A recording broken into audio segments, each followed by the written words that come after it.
हाय focus. तो ये video में डिस्कस करेंगे दो कंपनीज। पहली जो कंपनी है वो है ओलेक्ट्रा ग्रीन टेक और जो दूसरी कंपनी जो हम डिस्कस करेंगे वो है अतुल ऑटो। बेसिकली पहले हम ओलेक्ट्रा की बात करें तो ओलेक्ट्रा जो ये कंपनी है ये मुझे सुपर डुपर ओवर वैल्यूड लगती है। अगर आप ओलेक्ट्रा का पीई देखोगे, इसका पीई 159 के आसपास जा चुका है और इसका जो प्रॉफिट ग्रोथ जो चल रहा है, इसका जो सेल्स ग्रोथ जो चल रहा है, कंपनी ने ईयर ऑन ईयर अगर आप इसके सेल्स ग्रोथ देखोगे तो 45% से कंपनी ने अपनी year on year sales growth जो है वो इंक्रीज की है।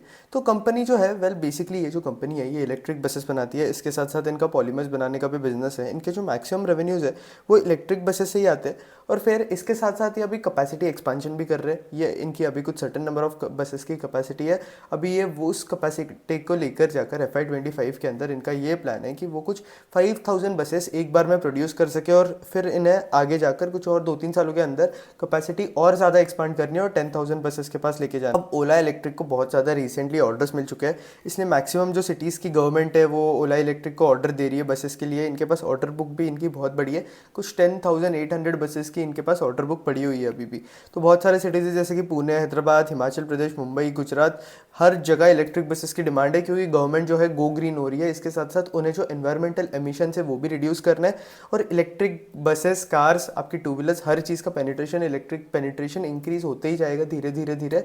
तो उस हिसाब से कंपनी का जो स्कोप है वो अच्छा है। मुझे वैल्यूएशन बिल्कुल पसंद नहीं है। बाकी अगर आप देखोगे तो कंपनी जो है ग्रो हो रही है, बट अगर कंपनी को यही पीई डिजर्व करके रखना है, अगर हम बोलते हैं कि हमें जो ये स्टॉक प्राइस है इसके ऊपर रिटर्न चाहिए, तो यही पीई अगर कंपनी को हमें डिजर्व करवा कर रखना है तो बेसिकली कंपनी को अपने जो सेल्स है उतने ही फास्ट पेस पे ग्रो करने पड़ेंगे।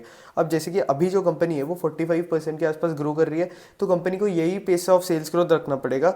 तो हम थोड़ा बहुत इसका पी जो है वो रेजिस्ट कर पाएंगे, नहीं तो फिर इसका जो पी है वो डिग्रेडेशन होना चालू हो जाएगा और पी एक्सपेंशन की जगह पी डिग्रेडेशन हो जाएगा, जिसकी वजह से स्टॉक प्राइस जो है ऑटोमेटिकली गिरना चालू हो जाएगा। बेसिकली मुझे ओला इलेक्ट्रिक जो है कंपनी है इतनी ज़्यादा अट्रैक्टिव सी लगी नहीं क्योंकि इसके अंदर कुछ एकदम ऐसा स्पेशल था नहीं। मैं मानता हूँ कि चलो इलेक्ट्रिक बसेस है, इनका बिजनेस है, एक ही कंपनी है मेरे हिसाब से जो कि इलेक्ट्रिक बसेस वाले बिजनेसेस के अंदर है, तो मुझे तो ये एक ही कंपनी दिखी।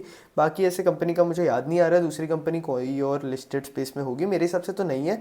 बट फिर अगर आप इसका चेक करोगे तो इनके जो नंबर ऑफ बसेस सोल्ड है दिस ईयर वो इनके पिछले साल के बसेस के नंबर से कम है। अगर आप देखोगे तो पिछले साल इन्होंने कुछ 580 बसेस सेल किए थे, इस साल इन्होंने FY24 के अंदर बस 541 किए। तो ऐसे देखा जाए तो कंपनी के जो revenues, number of buses sold है वो फ्लैट है, रेवेन्यूज़ भी बेसिकली फ्लैट है, ज़्यादा कुछ इंक्रीज़ नहीं देखने मिला है। लेकिन ईयर ऑन ईयर अगर आप चेक करोगे तो ईयर ऑन ईयर हमें रेवेन्यूज़ के अंदर इंक्रीज़ देखने मिला है और कंपनी जो है अपने इस साल 45% के साथ ईयर ऑन ईयर अपने रेवेन्यू जो है इंक्रीज़ कर रही है। ऑपरेटिंग लेवरेज भी थोड़ा बहुत कंपनी को मिल रहा है, तो ठीक ही है। कंपनी कोई बहुत ज़्यादा अट्रैक्टिव नहीं है, बट मैं बस ट्रैक कर रहा था तो मैंने सोचा कि इस कंपनी के ऊपर भी वीडियो के अंदर डिस्कशन करना चाहिए।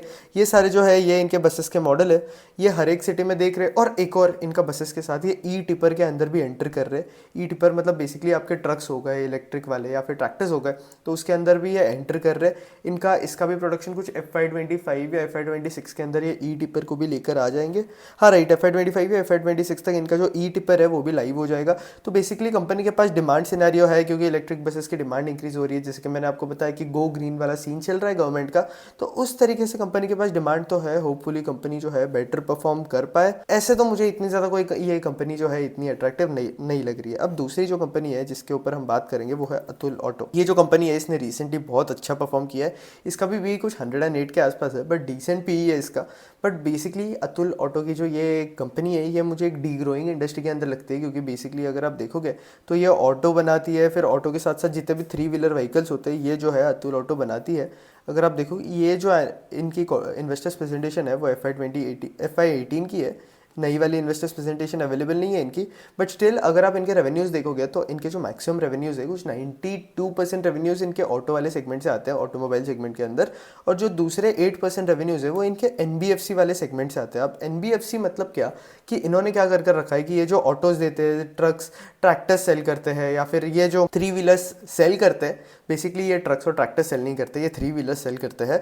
तो ये जितने भी 3 व्हीलर सेल करते हैं उसके लिए ये फाइनेंसिंग भी प्रोवाइड करके देते हैं। यही चीज़ सेम महिंद्रा एंड महिंद्रा भी करती है, जो कि अपनी कार्स को महिंद्रा फाइनेंसिंग के थ्रू, जो कि उनकी एक NBFC है जिसके थ्रू वो ऑटो लोन्स वगैरह देते हैं, तो सेम फाइनेंसिंग अतुल ऑटो भी करता है और उसके ऊपर इंटरेस्ट वगैरह कमा रहा है। तो बेसिकली रेवेन्यूज वाइज ये NBFC भी रन कर रहा है, तो रेवेन्यूज वाइज ज़्यादा कॉन्ट्रीब्यूशन नहीं है NBFC का, कुछ 8% के आसपास है। लेकिन अतुल ऑटो के जो इस बार के रिजल्ट है Q1 FY25 के, वो बहुत ज़्यादा आउट परफॉर्मिंग थे, क्योंकि अगर आप देखोगे तो कंपनी ने ओवर अपने जो सेल्स है वो 100% से भी ज़्यादा इंक्रीज़ किए। तो ये मुझे एकदम से बहुत ज़्यादा मतलब एक्सेप्शनल लगा, क्योंकि जितने भी ऑटो कंपनीज ट्रैक करता हूँ मैं उसके अंदर मैक्सिमम जो ये सेल्स का नंबर जो कंपनी ने इंक्रीज़ किया है वो है अतुल ऑटो। तो मुझे लगा कि इस कंपनी पे बात करना चाहिए। बाकी ये जो कंपनी है इसके नेट प्रॉफिट्स वगैरह इतने ज़्यादा है नहीं। कंपनी जो है डी ग्रोइंग इंडस्ट्री है, क्योंकि आपकी थ्री व्हीलर इंडस्ट्री है। थ्री व्हीलर्स अब हो सकता है अब ये इलेक्ट्रिक ऑटो वगैरह भी बना रहे हैं, इलेक्ट्रिक दूसरी थ्री व्हीलर्स भी बना रहे हैं। जैसे कि आप देख सकते हो कि ये जो थ्री व्हीलर्स है ये सारी बना रहे हैं, उसके ऊपर इनका इलेक्ट्रिक ऑटोमोबाइल वगैरह पे भी फोकस है। तो उस हिसाब से कंपनी के पास थोड़ा बहुत स्कोप है, क्योंकि ये इलेक्ट्रिक पे शिफ्ट कर रही है। बट ऐसे तो मुझे नहीं लगता कि ये जो थ्री व्हीलर्स ये जो बना रही है उसका इतना ज़्यादा स्कोप है, क्योंकि लोग जो है ट्रक्स पे शिफ्ट हो रहे हैं, ट्रैक्टर्स पे शिफ्ट हो रहे हैं, दूसरी जो फोर व्हीलर्स है उस पर शिफ्ट हो रहे हैं। लोगों का इतना ज़्यादा फोकस है नहीं थ्री व्हीलर्स का। और थ्री व्हीलर्स का जो है अगर मैं इंडिया के हिसाब से देखूँ तो थ्री व्हीलर्स का थोड़ा मुझे एक डिक्लाइनिंग सा मार्केट लग रहा है, क्योंकि प्रीमियमाइजेशन आ गया है, लोग स्कैब प्रेफर कर रहे हैं, दूसरी व्हीकल जो है वो प्रेफर कर रहे हैं।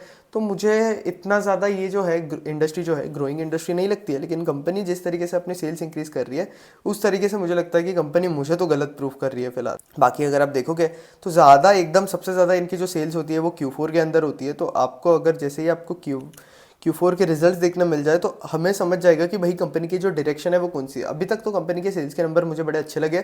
अगर कंपनी अगले क्वार्टर में भी यही नंबर से सेल्स जो है अपनी इंक्रीज करती है तो मैं शायद इस कंपनी को कंसिडर कर सकूं। फिलहाल के लिए तो मैं इस कंपनी को इतना ज़्यादा कंसिडर कर नहीं रहा हूँ। बाकी अगर हम इसके दूसरे चीज़ों की बात करें तो इन्होंने FY24 के अंदर कुछ 26,000 यूनिट सेल किए हैं। और इसके साथ साथ इनका जो मार्केट शेयर है ईवी मतलब आपके थ्री व्हीलर सेगमेंट के अंदर वो सिर्फ 5% के आसपास है, कुछ ज़्यादा नहीं है। तो मुझे इतनी ज़्यादा दोनों भी कंपनी जो है इतनी ज़्यादा अट्रैक्टिव नहीं लगी। वेल बेसिकली ऐसा नहीं है कि ये कोई कंपनी अब भी अट्रैक्टिव नहीं है, मतलब बाद में भी नहीं रहेगी, क्योंकि आप स्टॉक मार्केट में हो। स्टॉक मार्केट में जो है हर कंपनी हर बार इसका परफॉर्मेंस कोई भी कंपनी हो चेंज होता रहता है। बहुत सारी टर्न अराउंड स्टोरीज भी आई है, जैसे कि तेजस नेटवर्क जो कि एक बहुत बड़ी टर्न अराउंड स्टोरी है, जो कि कंपनी पहले बिल्कुल अच्छी परफॉर्म नहीं कर रही थी। अब अगर आप कंपनी को जाके चेक करोगे तो कंपनी के जो रेवेन्यूज़ है वो ओवर 100% इंक्रीज हो रहे हैं। तो तेजस नेटवर्क जो है एक टर्न अराउंड स्टोरी है। और भी ऐसी बहुत सारी टर्न अराउंड स्टोरी है, जैसे कि जोमेटो जो कि पहले लॉसेस में चल रही थी, अभी कंपनी जो है प्रॉफिट में आ गई है। ब्लिंकिट, ये लोग इनफैक्ट बहुत सारी बड़ी बड़ी इन्वेस्टमेंट बैंक बोलते हैं कि जोमेटो से बहुत ज़्यादा बड़ा ब्लिंकिट होगा। तो उस हिसाब से मुझे ऐसा लगता है कि ये हो सकता है टर्न अराउंड स्टोरी हो जाए, मतलब कोई गारंटी नहीं कर सकते। तो इसलिए हमें जो बिजनेसेस है वो कंटिन्यूसली ट्रैक करते रहने पड़ते हैं और फिर ट्रैकिंग के हिसाब से हमें जो है बिजनेस डिसीजंस लेने पड़ते हैं। तो अगर अतुल ऑटो अगले क्वार्टर में भी अच्छा परफॉर्म करता है तो शायद मैं इसे थोड़ा बहुत कंसिडर करूँ। इलेक्ट्रा ग्रीन भी ठीक ही कंपनी है, बट वैल्यूएशन मुझे इतनी ज़्यादा अट्रैक्टिव लगी नहीं, तो मैं इस कंपनी को कंसिडर करूँगा नहीं। बाकी जो दूसरी अतुल ऑटो है वो भी मुझे एवरेज सी कंपनी लगी। तो बस इस वीडियो में इतना ही करते हैं, और ये अगले वीडियो में इनके जो दूसरे क्वार्टरली रिजल्ट्स वगैरह आएंगे अगले क्वार्टर में तो वो भी ट्रैक करेंगे, उसके ऊपर भी वीडियो बनेगा। तो बाकी इस वीडियो में बस इतना ही रखते हैं। वीडियो अच्छा लगा तो लाइक कर देना, कंटेंट अच्छा लगा तो चैनल सब्सक्राइब कर देना, और अगर आपको और कोई दूसरी कंपनी की डिमांड है तो कमेंट सेक्शन में आके कंपनी का नाम लिख देना, उसके ऊपर भी वीडियो बना देंगे। That's it, thank you for watching.